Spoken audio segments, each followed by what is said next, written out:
بسم اللہ الرحمن الرحیم۔ اللہ کے ولی کو چھوڑا نہ ہوتا تو آج یہ مشکلات نہ ہوتی کائنات میں۔ جس نے اس در کو چھوڑا وہ در بدر ہو گیا۔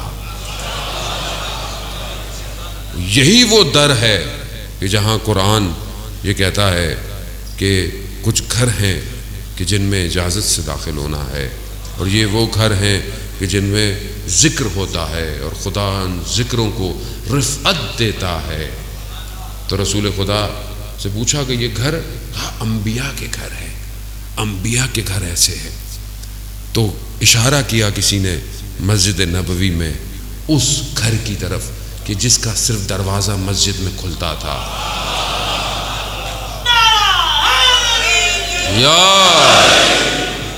کہا کہ یہ گھر بھی اس میں شامل ہے؟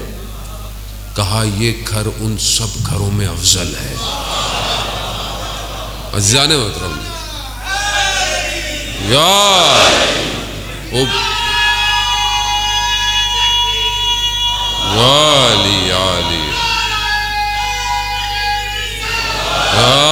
یا رسول اللہ،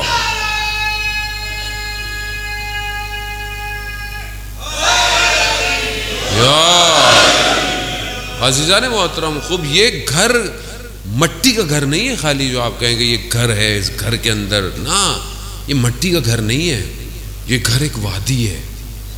اب جو اس وادی میں داخل ہوگا اسے ایک تو اجازت لینی ہے، دوسرا اس کو اس قابل ہونا ہے کہ وہ اس وادی میں داخل ہو۔ یہ وادی پوری انسانیت کی زمانوں پہ محیط ہے، آج بھی دعوت دیتی ہے کہ داخل ہو، اپنے آپ کو اس قابل کرو کہ داخل ہو۔ اب مسئلہ ولایت الہی کا ہے، اور جب تک یہ سمجھ میں نہیں آئے گا ہم اپنی ذمہ داریوں کو ادا نہیں کر سکتے، ہم جس زمانے میں بھی زندہ ہوں۔ جب یہ ولی سمجھ میں آئے گا تبھی اس ولی کی اطاعت سمجھ میں آئے گی۔